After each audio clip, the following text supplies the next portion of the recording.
Hi, good day. I'm Vida. Welcome to the weekly news Roundup. Let's begin with our top national and business story this week. The Cambodian-Japanese friendship bridge reopens early for Khmer New Year. Phnom Penh Municipal Court hands life sentence to tycoon convicted of murder. Motorist suspected of killing young student in Phnom Penh appears before judge.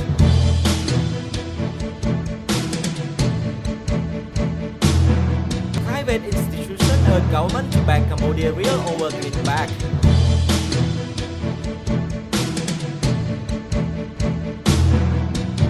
Prime Minister Hun Sen to meet with members of the private sector.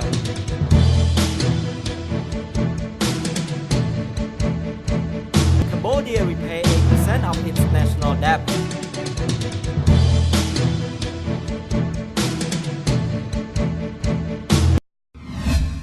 We begin with our top national stories. The Cambodian-Japanese friendship bridge will reopen next month to ease traffic flow during Khmer New Year. Chimpala, director of the road department at the Ministry of Public Works and Transportation, said there will be an inauguration on April 3rd, presided by Prime Minister Hun Sen. The bridge was under renovation for 3 years and was originally scheduled for June 14 reopening. Mr. Pala said the project was completed earlier due to high-quality supervision and an increase in manpower and machinery. He noted that it was the ministry's decision to reopen the bridge earlier than scheduled. He said the move was made to ease traffic during the upcoming Khmer New Year. Funding for the renovation project was provided by a $30 million aid grant by the Japanese government. First constructed in 1963, the bridge was rehabilitated a number of times.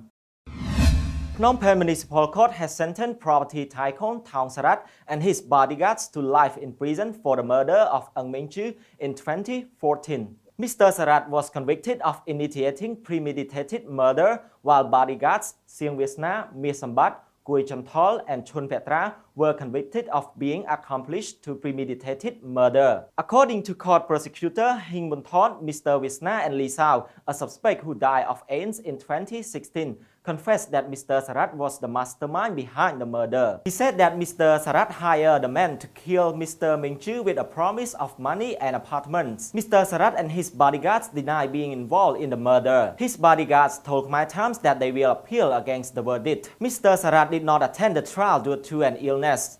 After hearing the guilty verdicts, family members of the convicts protested the decision. Tiltida, wife of Mr. Sarat, said her husband was a good man who generated jobs. However, Hieng Makra, lawyer of Kim Chieng, wife of Mr. Minh Chu, said justice was served.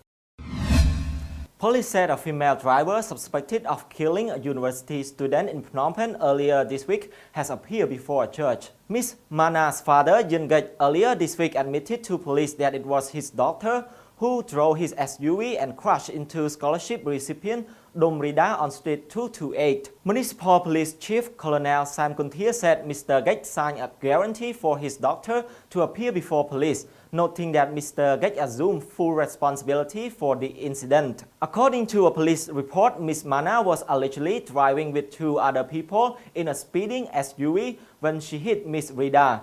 The driver and her friends fled the scene and abandoned the SUV in Mien Chai district. According to a police report, Miss Mana was allegedly driving with two other people in a speeding SUV when she hit Miss Rida. The driver and her friends fled the scene and abandoned the SUV in Mien Chai district. Footage of the incident garnered attention, prompting Prime Minister Hun Sen to order the arrest of those involved. Muang Thun Lipi, attorney for Miss Rida's family, said a legal team was provided to help with representations in court. According to a complaint filed by the team, Miss Rida's family is seeking $200,000 in compensation.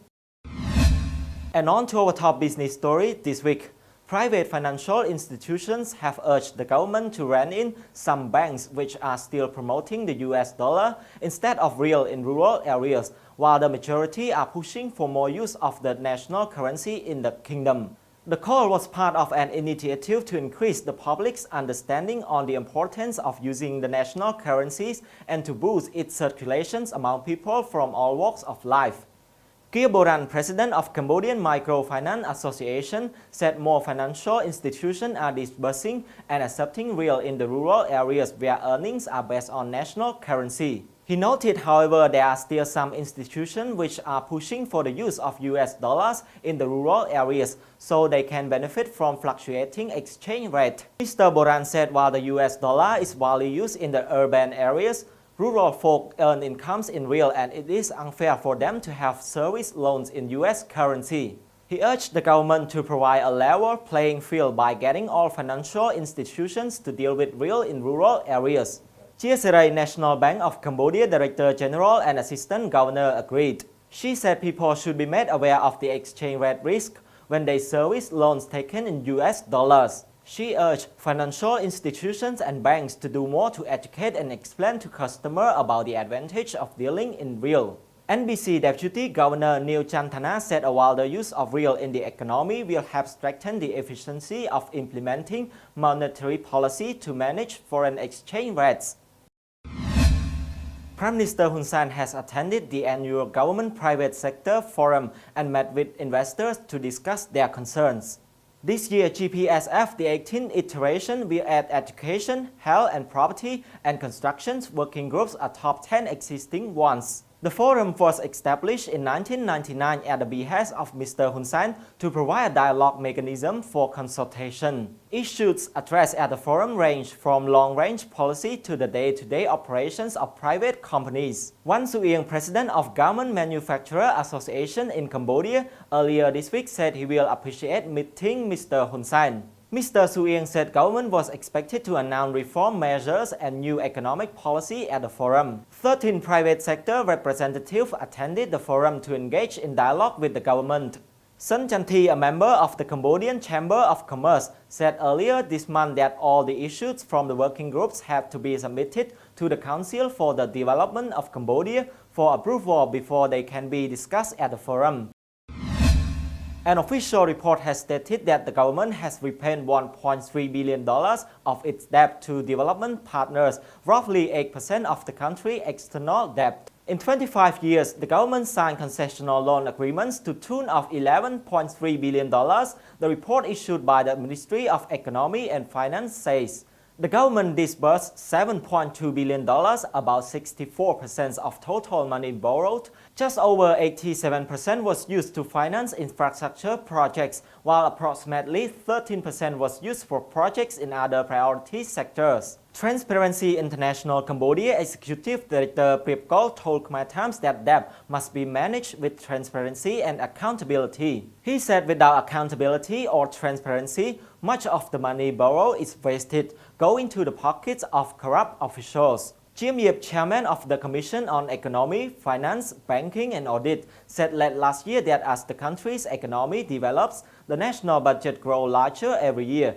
This, in turn, requires that the government increase foreign borrowing.